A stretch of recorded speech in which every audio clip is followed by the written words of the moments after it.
Good evening, everyone. Thank you for joining us. Binghamton City Council Business Meeting, 26 July 2023, 6 p.m. Please stand for the pledge.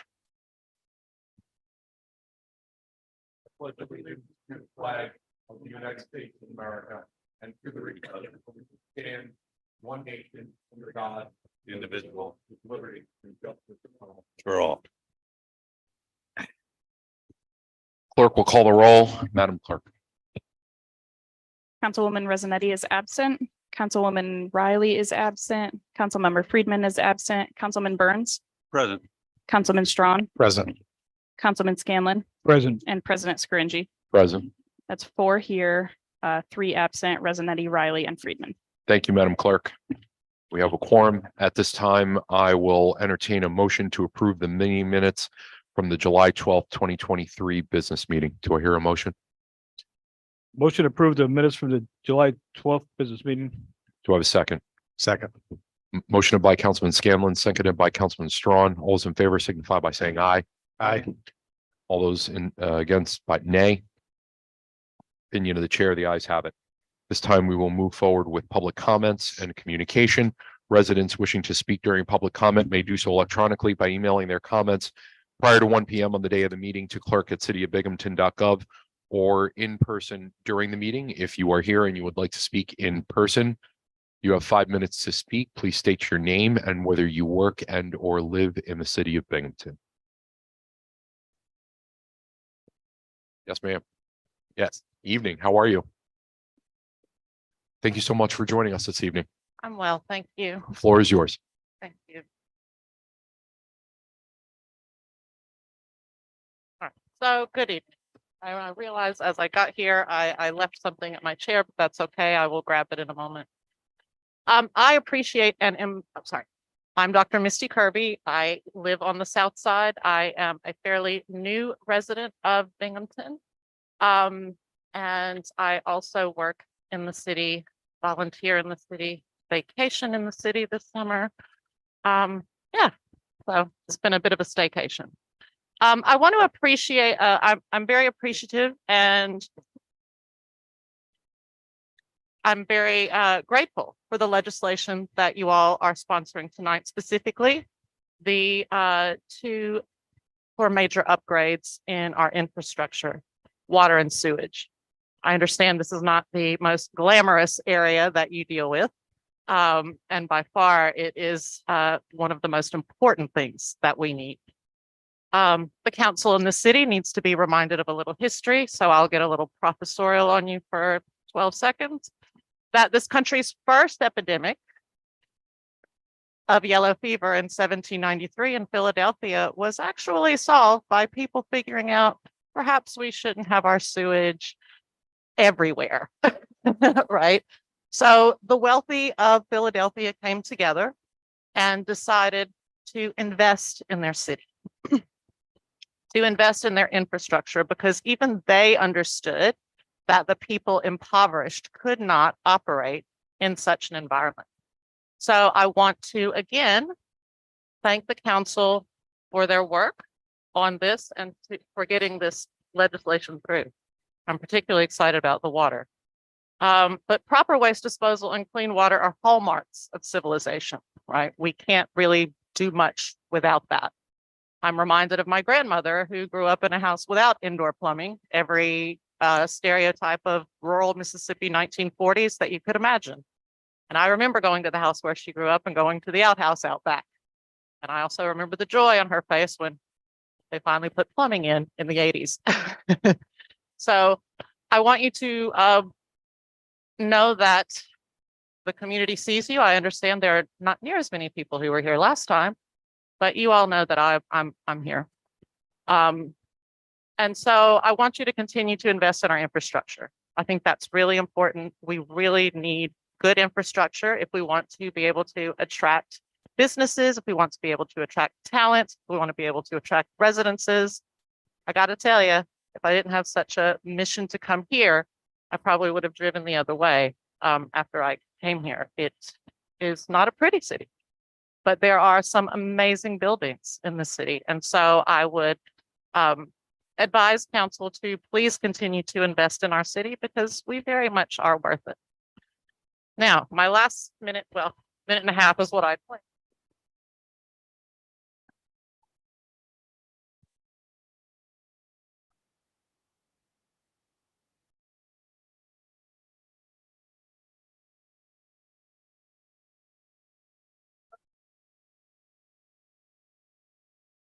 Madam Clerk, could we really quickly, could we just add 30 seconds on to her time, please? Thank you. Please continue. Thank you. I received a notice on my door, well, actually in my letterbox yesterday when I returned home from work and volunteering to say that there was going to be a power outage today from 10 to 1. It was 2 o'clock, but that's okay. And the same Allen Brightway electrical utility contractors, I don't know, damaged a tree, knocked over my tomatillas and tomatoes out front, tore up my nasturtiums, and just left it until my husband, we got home. He actually went up and talked to the foreman and, we just said, if this happens, please just pick it up, clean up after yourselves. So I do have a question about how, well, it's not really a question, but maybe somewhere where I can point to how the city vets their third-party contractors. And also because I'm a new resident and there are a lot of things here. I mean, we still use carbon copies at work and I work for a city agency. And so that's really interesting. So I know everybody says to look at the app, but sort of as a new resident, when our street is closed, these are things that I'd like to know about, and where do I need to go to look that up? How do I find that? That would be really good information to know. So I think better communication with your residents and ensuring that third-party contractors who my tax dollars are going to are actually taking care with their work. Because the problem I see all around is just the lack, or just apathy, right? So let's just care a little more. Thank you. Thank you very much. Are there any other speakers for in-person public comment? Seeing none, we did receive 2 electronic submissions. Was there a member of council that wanted to read it, or clerk's office? Or I will read it. So we received one electronic submission from Mr. Barry Tranzu. Forgive me if I'm mispronouncing that.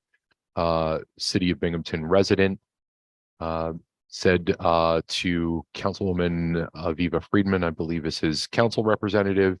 We've emailed each other a few years in the past about the same issue.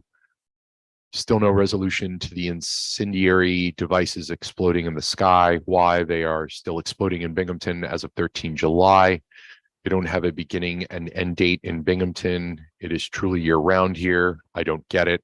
I've spoken with city council, the mayor, called the cops, messaged them. No one seems to give a damn. I am a United States Marine Corps combat veteran. I'm currently receiving care from the VA and a wonderful therapist. We are trying to break on through and offer some peace. It would be grand if the city of Binghamton and its elected officials helped me. I doubt there is any other city in the state of New York with fireworks so loud they sound to me like incoming mortar rounds. I deserve better for my city and therapy for my PTSD.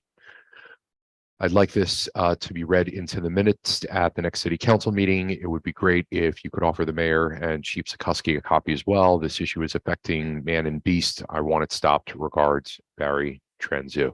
And again, I apologize if I am mispronouncing his last name. Then we received forgive me, let me just get my paperwork here. We received a second letter from Mr. Tariq Abdelazim, City of Binghamton resident. Dear council members, I think it's appropriate we all reflect on the unanimous decision by the Binghamton City School District Board to reject the irresponsible and unjustified 28-year tax break for a wealthy developer to build 5 floors of privately owned and managed luxury housing above the proposed 5 floors of a publicly owned and managed parking garage at Water Street. Unfortunately, reflection is not a trait this body or the occupant of the mayor's office has demonstrated over the years. If you think I'm being harsh, then just take a look at the mayor's response to media outlets after the vote. Instead of demonstrating some humility, he chose instead to gaslight and insult the board, basically saying he's not surprised by their decision because none of them know how economic development works. And what he means, of course, is that bodies like the school board or residents and taxpayers have no business questioning how a small cabal of politicians and private developers enjoy a parasitic relationship that has been enjoyed by both parties over decades.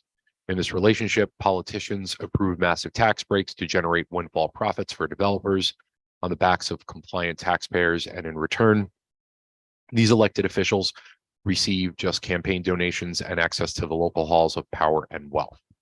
But maybe the school board's decision is a watershed moment. Maybe it represents what's possible when a growing community of informed, engaged citizens who show up are respected by a small body of public servants who dare demonstrate independence, reason, and decency. I know that future possibilities scares most of you because the majority on this council has consistently demonstrated opposition to all those attributes, not to mention a vigorous assault against transparency, inclusion, and dialogue. Your record is clear. Transparency, I proposed for years a simple good government ethics bill, reform bill, my apologies, that would subject this council, the mayor, and his appointees to the same annual financial reporting and ethical standards that I submit to as a citizen volunteer on the board of a county entity. Scanlon, Resinetti, and Strawn have all refused to even allow such a discussion while serving as council presidents. By your own actions, you have proven to be guardians of secrecy, a menacing and an inexcusable role of any elected official. Inclusion, you supported the prior mayor's efforts to dismantle every citizen board possible. You made a mockery of the governor's order to reimagine policing by being one of the last major municipalities in the state to convene a community panel. 4 Republicans on this council approved allocating almost 92% of our community's $46 million in flexible pandemic recovery funds without ever hosting a single community forum or inviting community input. And when advocates show up at these meetings, so frustrated by your negligence and exclusion, you bully them, then you intimidate them, and as a last resort, you use your political connections and lie to arrest them. Dialogue, please. You approach every issue as a life or death debate, which closes the door for learning, reflection, and change in opinion. Did you know the school district board was split 3-3 with one undecided going into their meeting to discuss the pilot for the Water Street project, and yet the final vote was 7-0? See, board members actually listened to citizens, learned about the impacts, and chose to be a responsive servant to the public instead of a rubber stamping slave to the mayor. They are a model for the future. You are the mold of the past. If you think my indictment is too harsh, then prove me wrong and consider the following recommendations. Hold a community forum with mayor to explain this project and stream it live. You all have done an exceptional job of being opaque and misleading when needed. Try the alternative for once. Try transparency, openness, honesty, and dialogue. And at this forum, allow residents to ask questions until we all understand what's happening. Because even the mayor has already started with misleading statements, saying this project will result in $4.5 million in infrastructure improvements paid by our private partners. But the infrastructure he's talking about are the attachments needed to the private housing atop the public garage. Thus, the mayor's comments are disingenuous. None of this infrastructure would even be needed if we went with just the garage. Similarly, if city officials admitted on record that only 60 spots will be reserved for Boscov shoppers, then why are we spending $22 million more to build a ramp? Is a ramp even needed? Councilmember Strawn, before he rubber stamped this irresponsible pilot, countered some of the criticism of this project by saying this project has nothing to do with the affordable housing crisis. He said we need to approve this project and move forward with other solutions to the affordable housing crisis.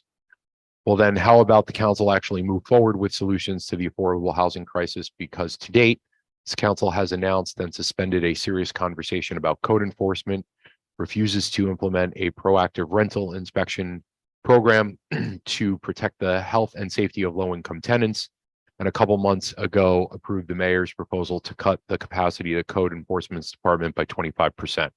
Excuse us if we deem your words and promises empty and worthless. Housing justice advocates have been recommending solutions for more than a decade through formal city and county reports or through informal advocacy. You know them. So if you are really serious about finding and passing other solutions to our housing crisis, consider any of them or the following. Before 30 September 2023, approve legislation that allocates $2 million of the remaining pandemic recovery funds, ARPA, to the Broome County Affordable Housing Fund managed by the Community Foundation and supervised by an excellent citizen board. Before 30 September 23, approve Excuse me, legislation. Mr. President, Yes, that letter is probably 10 minutes in by now. we have to read it into the record. I would suggest next time, excuse me, I would suggest, next time we should time these letters because it kind of circumvents the process. Thank you. Thank you. Thank you, ma'am. Before 30 September 2023, approve legislation that refunds the code enforcement positions that this council defunded this summer, given the acute housing crisis. C, before 30 September 23, approve the proposed financial ethics disclosure bill that will demonstrate your decisions relevant to our housing crisis are not influenced by self-enrichment and in time will help reduce public corruption and restore our trust in local government. I won't hold my breath. We've all been here before. We know exactly who you are.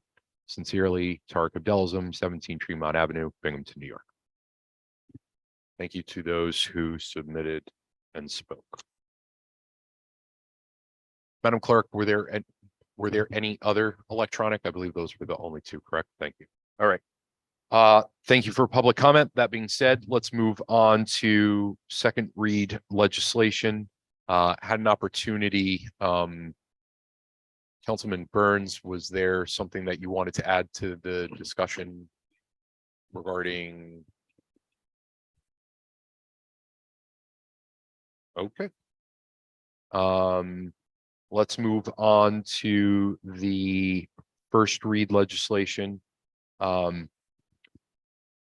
I will just take a little, I'll take a little alleviation here, just to point something out, only because it was discussed with in-person public comment today, which I know we all appreciate with respect to the sewage treatment plant. Had an opportunity to be able to reach out to the mayor's office as well as with some members of the sewage treatment board. And obviously those running the sewage treatment plant. I appreciate all the work that went into this, but it turns out that out of the 4 RLs that were needed for expedition this evening, we only actually need 3 of them. One of them is in the preferred agenda, which is resolution 23-59. And the other 3, 23-60, 61, and 54 do not need to be expedited.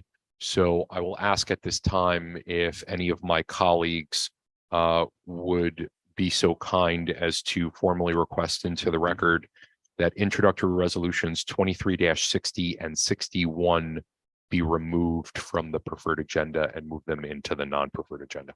Mr. President, I request that introductory resolution 23-60 and 23-61 be removed from the preferred agenda. Thank you, Councilman Scanlon. We will move forward with that. At this point, are there any other pieces of legislation that any other members would like removed from the preferred agenda?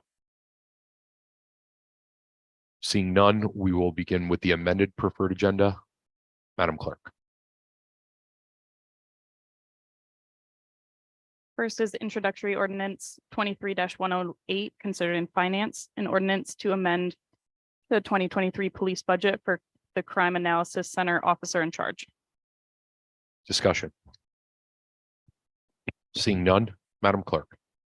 Next is introductory ordinance 23-110, considered in finance, an ordinance to amend the 2023 Binghamton Johnson City Joint Sewage Treatment Facilities budget for the TPS project. Discussion. Seeing none, Madam Clerk. Next is introductory resolution 23-55, considered in finance, Resolution to accept the New York State Division of Criminal Justice Services grant. Discussion? Seeing none, Madam Clerk. Next is introductory resolution 23-57, considered in planning. A resolution authorizing the city of Binghamton to jointly apply for a BOA grant from the New York State Department of State. Discussion? Seeing none, Madam Clerk. Next is introductory resolution 23-58, considered in finance. A resolution authorizing the mayor to accept a Healthy Schools and Communities grant from Broome County Health Department. Discussion? Seeing none, Madam Clerk.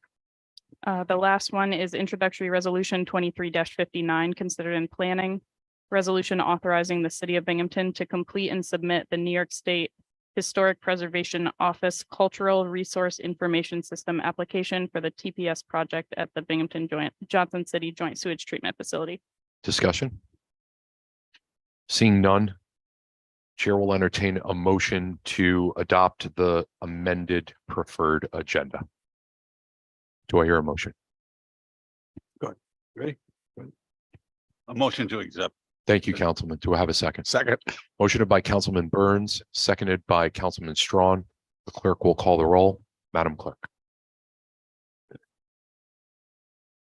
Councilwoman Resonetti is absent. Councilwoman Riley is absent. Councilmember Friedman is absent. Councilman Burns, Aye. Councilman Strawn, Aye. Councilman Scanlon, Aye. and President Scrivby. Aye. That's 4 ayes and 3 absent, Resonetti, Riley, and Friedman. Thank you, Madam Clerk. The preferred agenda passes as amended. This time, we will move on to the non-preferred agenda. At this time, I will entertain a motion to hold over introductory resolution 23-60, considered in planning, a resolution to approve the designation of the city of Binghamton as the lead municipality on behalf of the owners of the Binghamton Johnson Sewage Treatment Plant facility to apply for the New York State intermunicipal grant supporting the TPS project. Do I have a motion? Mr. President, make a motion to hold over introductory resolution 23-60. Thank you. Do I have a second? Motioned by Councilman Scanlon, seconded by Councilman Burns. Introductory resolution 23-60 is held over to second read legislation to the August 9th business meeting. This time, the chair will entertain a motion to hold over introductory resolution 23-61, considered in finance, a resolution authorizing the city of Binghamton to enter into a project-specific intermunicipal agreement for the TPS project at the Binghamton Johnson City Joint Sewage Treatment Facility. Do I have a motion? Motion to hold over introductory resolution 23-61, Mr. President. I have a Second.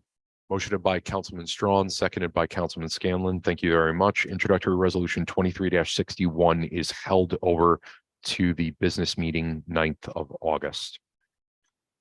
Moving forward, Chair will entertain a motion to hold over introductory resolution 23-54, considered in finance, a resolution authorizing the city of Binghamton to apply for the WIIA grant for upgrades to the water filtration plant. Do I have a motion? Make a motion to hold over introductory resolution 23-54, please. Do I have a second? Second. Motioned by Councilman Scanlon, seconded by Councilman Strawn. Introductory resolution 23-54, considered in finance, will be held over to the business meeting 9th of August 2023. Thank you, colleagues, very much. At this time, we will continue with the non-preferred agenda. Chair recognizes Councilman Scanlon for the purposes of a motion concerning introductory resolution 23-56. Thank you, Mr. President. Introductory resolution 23-56, a resolution to accept the New York State Division of Criminal Justice Services grant to implement the GIVE initiative and fund the Southern Tier Crime Analysis Center. Do I have a second? Second. Motion by Councilman Scanlon, seconded by Councilman Strawn. Discussion? Seeing none, is the question called? Call the question, Mr. President. Question's been called. The clerk will call the roll. Madam Clerk. Councilwoman Resonetti is absent. Councilwoman Riley is absent. Councilmember Friedman is absent. Councilman Burns, Aye. Councilman Scanlon. Aye. Oh, that's the wrong order. Sorry. Councilman Strawn, Aye. Councilman Scanlon, Aye. and President Scringy. Aye. That's 4 ayes, 3 absent, Resonetti, Riley, and Friedman. Thank you, Madam Clerk. Introductory Resolution 23-56 passes. This time, the chair will recognizes Councilman Strawn for the purposes of concerning a motion introductory resolution 23-62. Councilman Strawn. Thank you, Mr. President. I ask council for unanimous consideration of introductory resolution 23-62. This is a resolution authorizing the salary increases of the city clerk and the deputy city clerk in the 2024 budget. Thank you, Councilman. Do I have a second? Second. Motion by Councilman Strawn, seconded by Councilman Scanlon. Is there any discussion? Again, I'll just add for the record, on the sponsorship sheet, I do have 4 signatures of the body, which include Councilman Strawn, who is also the chair of the Employees Committee, Councilman Burns, Councilman Scanlon, and myself. Any other discussion? Seeing none, is the question called? Call the question, Mr. President. Question's been called. The clerk will call the roll. Madam Clerk. Councilwoman Resonetti is absent. Councilwoman Riley is absent. Councilmember Friedman is absent. Councilman Burns, Aye. Councilman Strawn, Aye. Councilman Scanlon, Aye. and President Scringy. Aye. That's 4 ayes, 3 absent, Resonetti, Riley, and Friedman. Thank you, Madam Clerk. Introductory Resolution 23-62 passes. Chair recognizes Councilman Scanlon for the purposes of a motion regarding introductory ordinance 23-109. Thank you, Mr. President. Introductory ordinance 23-109. An ordinance to amend the 2023 police budget to increase the annual salary of the seniors crimes analysis. Do I have a second? Second. Motion by Councilman Scanlon, seconded by Councilman Strawn. Is there any discussion? Seeing none, is the question called? Call the question, Mr. President. Question's been called. The clerk will call the roll. Madam Clerk. Councilwoman Resonetti is absent. Councilwoman Riley is absent. Councilmember Friedman is absent. Councilman Burns, Aye. Councilman Strawn, Aye. Councilman Scanlon, Aye. and President Scringy. Aye. That's 4 ayes, 3 absent, Resonetti, Riley, and Friedman. Thank you, Madam Clerk. Introductory ordinance 23-109 passes. We have moved through second read. First agenda, the amended preferred agenda and the non-preferred agenda. Thank you for that. And particularly in relation, only again, just to get on the record, I appreciate during public comment that this was mentioned with respect to the remaining 3 expedited requests for legislation concerning the sewage treatment plant. Those will be brought up and voted on the business meeting of 9th of August. And the one which begins the process was voted on unanimously this evening. So thank you for that. Appreciate it. That being said, I will move forward with communications from council members and begin with Councilman Burns. Thank you, Mr. President. Nothing to report tonight. Thank you, Councilman. Chair recognizes Councilman Strong. Thank you, Mr. President. Very quickly, I just had a great conversation with one of our code guys out there on the south side this week. Wheels turn a little slower than we'd like sometime, but they are out there. They have their list. He ran me through a few things, which I appreciated, kind of what he was looking at, took a picture, things that he's looking at, porch fall, partially falling down, assessing that. And, it's got to go back. Sometimes it goes to parks for lawn and et cetera. Sometimes it has to go back to court. And like I said, it's a slow process, but they are out there. They're doing their job. And I'm glad we're able to support them with an increase. And I hope to be able to support the reinstatement of those other positions in the next budget. Thank you. Thank you, Councilman. Chair recognizes Councilman Scanlon. Thank you, Mr. President. 2 things. Speaking of code, I'm fortunate to have a guy on my side of town. I'll shout out to Gordon, the code guy. He's been around a long time. He knows exactly what he's doing. And I went to a house with him. I was pointing out what I called the junk in the front yard of this house. And he corrected me and said, one man's junk, another man's treasure. And I thought, well, I can't argue with that one. So, but Gordon does a great job and I really appreciate the work he does in the city. He's conscientious and I think we could we'd be benefited by having 5 or 6 cordons out there. I mentioned it before here. I saw the 2 officers walking on my side of town on a walking beat, and I encourage everybody, even fellow council members or residents, to walk with them for a couple blocks. It's refreshing to see the people that greet these police officers. They're out from water, they want to stop and talk to them. They have little badges they hand out to the children. But it's a nice, refreshing change for these officers from what they see generally in the streets. So again, kudos to the police department. Thank you, Mr. President. Thank you, Councilman. Just a few quick words. Again, thank you for everyone who came down and spoke or submitted during public comment today. Definitely want to thank the DPW and all of our third-party vendors that are working on roads right now. I know in the first district, it's a little rocky right now, but it's great to see the final half of Glenwood Avenue getting redone.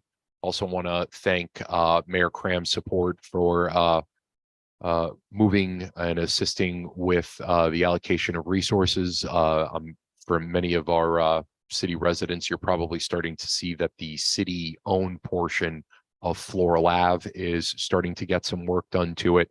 I do understand it's particularly during business hours during the day, Monday through Friday. Sometimes they need to put up detour signs. You can take Schubert or Matthews or Crestmont or a number of roads all the way down if you need to get to Riverside. So it's great to see that. And I want to thank everybody who's been working on that. And I would be incredibly remiss if I did not take 30 seconds just to thank our clerk's office. They were under tremendous pressure this week. There were quite a number of expeditions that were requested with respect to deadline dates that were needed, whether it be a grant or beginning the process. And we really have to give them a huge shout out. They are worth their weight in gold.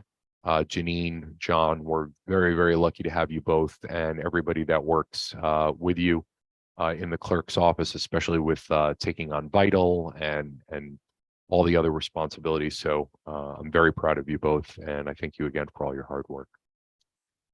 That being said, I will entertain a motion to adjourn. Do I have a second? Motioned by Councilman Scanlon, seconded by Councilman Burns.